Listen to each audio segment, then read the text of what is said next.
Buenos días, Dios. Reflexión del Evangelio del día por Monseñor Luis José Rueda Aparicio, arzobispo de Bogotá y primado de Colombia. Abre tu corazón a la palabra de Dios.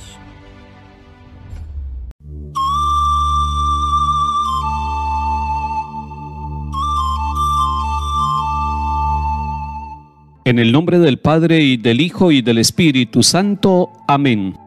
Te alabamos, Padre misericordioso, por tu Hijo Jesucristo, porque lo ungiste con óleo de alegría, y lo consagraste sacerdote eterno y Rey del universo, para que, ofreciéndose a sí mismo como víctima inmaculada y pacificadora en el altar de la cruz, consumara el misterio de la redención humana, y sometiendo a su poder la creación entera, entregara a tu majestad infinita un reino eterno y universal, el reino de la verdad y de la vida, el reino de la santidad y de la gracia, el reino de la justicia, del amor y de la paz. Amén.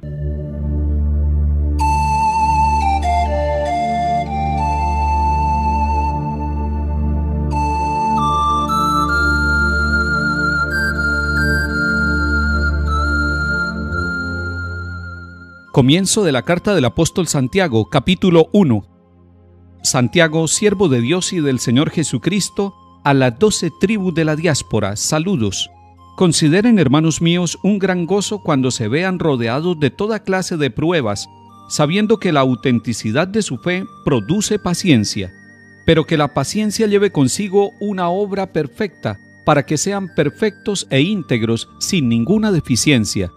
Y si alguno de ustedes carece de sabiduría, pídasela a Dios, que da a todos generosamente y sin reproche alguno, y Él se la concederá. Pero que pida con fe, sin titubear nada, pues el que titubea se parece a una ola del mar agitada y sacudida por el viento. No se crea un individuo así que va a recibir algo del Señor.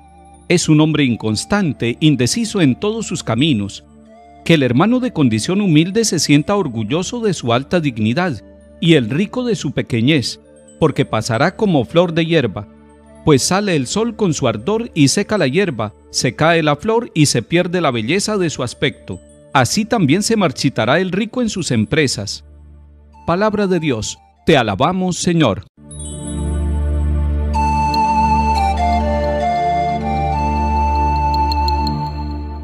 Comenzamos hoy la lectura de la carta del apóstol Santiago. Y es importante que nosotros la leamos. Es una carta con una sabiduría práctica. Tiene solamente 5 capítulos. Es una carta muy corta y que nos puede iluminar en nuestra vida cristiana católica.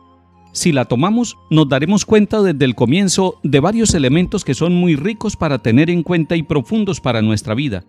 Primero, cuando uno piensa en el autor, en Santiago, piensa en distintos personajes que en el Nuevo Testamento llevan este nombre. Recordemos, por ejemplo, que en el grupo de los 12 apóstoles elegidos por el Señor, hay 2 que llevan el nombre de Santiago. Y en el Nuevo Testamento hay varios que llevan este nombre de Santiago. Nos preguntamos entonces, ¿quién es el autor? El autor de este documento corto y lleno de sabiduría se reconoce a sí mismo como siervo de Dios y del Señor Jesucristo. Es muy importante que nosotros todos los bautizados, los miembros de la Iglesia, hombres y mujeres, nos reconozcamos también como siervos de Dios, como llamados al servicio de Dios para que lo glorifiquemos con nuestra vida y que nos sintamos siervos llamados por Jesucristo el Señor para estar con Él, para servirle a Él en los hermanos, para servirle a Él con nuestro estilo de vida. Es entonces el autor un seguidor de Jesucristo, un discípulo misionero, alguien que quiere vivir al estilo del Señor Jesús y alguien que toma la sabiduría hebrea y la pone al servicio de nosotros los cristianos católicos y de hombres y mujeres de todas las razas que tengan fe en Jesucristo el Señor. Leemos también que esta carta va dirigida a las 12 tribus en la diáspora. El término 12 tribus hace relación al antiguo pueblo de Israel, aquel del Antiguo Testamento, las 12 tribus de Jacob. Pero recordemos que el nuevo pueblo de Israel está fundamentado sobre los 12 apóstoles, pudiéramos decir las 12 nuevas tribus, el pueblo nuevo de Israel, el pueblo de los seguidores de Jesucristo el Señor, porque el Evangelio está dado para que nosotros lo recibamos y lo vivamos personalmente, pero el verdadero clima donde se vive la palabra de Dios, donde se puede progresar espiritualmente, donde se puede ser seguidor de Jesucristo, es la pequeña comunidad, es la tribu, es esa comunidad que se llama iglesia, y que nosotros tenemos la pequeña iglesia doméstica que es la familia, es como el primer lugar comunitario donde podemos vivir la palabra de Dios. Pero además tenemos pequeñas comunidades y movimientos apostólicos que en las distintas parroquias y en las distintas diócesis del mundo entero están viviendo también su experiencia comunitaria, y es mucho más rica la experiencia del Evangelio cuando la llevamos a la práctica en pequeñas comunidades. Es que la buena nueva del Evangelio llama a que los seguidores de Jesucristo nos sintamos hermanos. Por eso existen las parroquias en todas partes del mundo, parroquias rurales, parroquias urbanas, parroquias antiguas y parroquias nuevas. ¿Qué son las parroquias entonces? No son otra cosa que la comunidad donde se viven los sacramentos, donde se escucha la buena nueva de la palabra de Dios y donde podemos encontrar la riqueza de hermanos y hermanas de todas las edades que, viviendo y compartiendo la fe en la misma parroquia, vamos recibiendo el mensaje salvador de Dios y vamos tratando de vivirlo en los lugares donde trabajamos, donde estudiamos, donde realizamos todos los aspectos de nuestra vida. Además, es importante que descubramos la palabra diáspora. Dice que las 12 tribus que están en la diáspora, y la palabra diáspora significa dispersión, es decir, que están regados en distintos lugares del mundo. Así es la iglesia, en los 5 continentes, en la diáspora, esparcida por todos los lugares. Ese sería el concepto geográfico de diáspora, dispersión.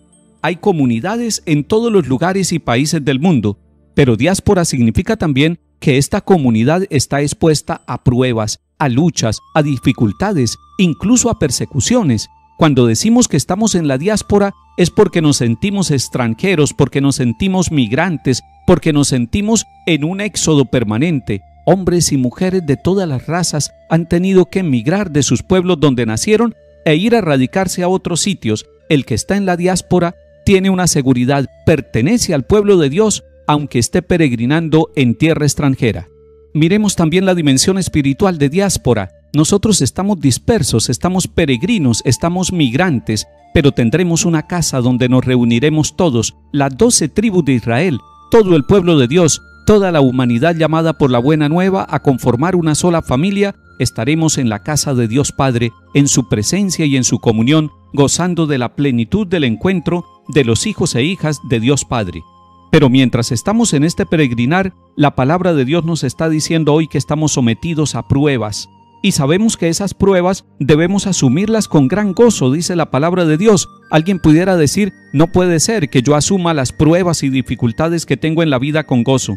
Sí, empecemos esta semana con el gozo de saber que tendremos pruebas, pero que en medio de la prueba nos defiende la fe y que nosotros estamos acompañados por una fe que es un regalo de Dios, es un tesoro, sabiendo que la autenticidad de la fe produce paciencia, y esa paciencia nos lleva a dar fruto de esperanza en Jesucristo el Señor, que asumió todas las pruebas y todos los dolores de nuestra vida para darnos la salvación.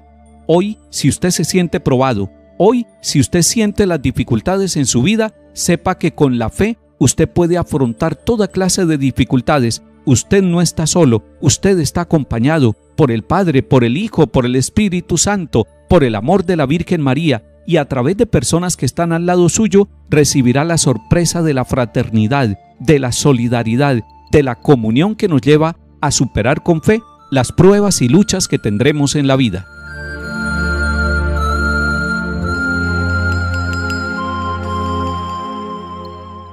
Salmo 118. Antes de sufrir yo andaba extraviado, pero ahora me ajusto a tu promesa. Tú eres bueno y haces el bien, instrúyeme en tus decretos. Me estuvo bien el sufrir, así aprendí tus decretos. Más estimo yo la ley de tu boca que miles de monedas de oro y plata. Reconozco, Señor, que tus mandamientos son justos, que con razón me hiciste sufrir. Que tu bondad me consuele, según la promesa hecha a tu siervo.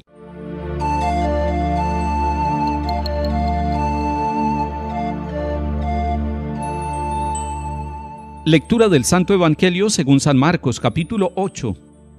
En aquel tiempo se presentaron los fariseos y se pusieron a discutir con Jesús. Para ponerlo a prueba, le pidieron un signo del cielo. Jesús dio un profundo suspiro y dijo: ¿Por qué esta generación reclama un signo?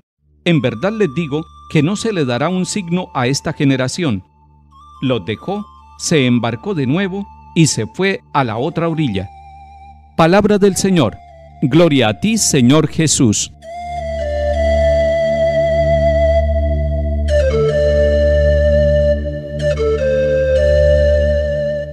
Los fariseos le piden a Jesús que les dé una señal. El Señor Jesús no les da señal a los fariseos. Es más, el versículo 13 de este capítulo 8 de San Marcos nos muestra que Jesús deja a los fariseos y se va a otro lugar, porque ellos le están pidiendo una señal. Y lo que sucede realmente es que los fariseos no tienen ojos, no tienen fe, no tienen corazón y mente para descubrir que la gran señal es el mismo Señor Jesús, que están hablando con el que es la señal de Dios Padre. Nosotros no podemos pedirle al Señor que haga milagros como un espectáculo para que nosotros comprobemos con eso nuestra fe.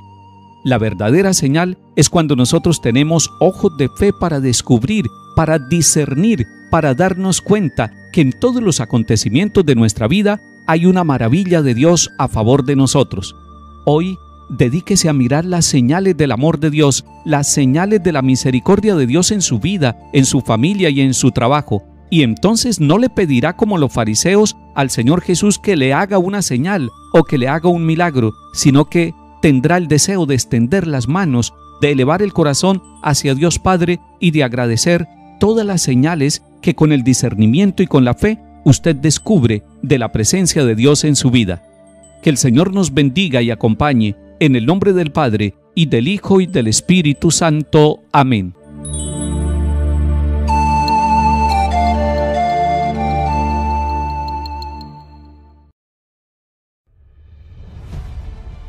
Buenos días, Dios.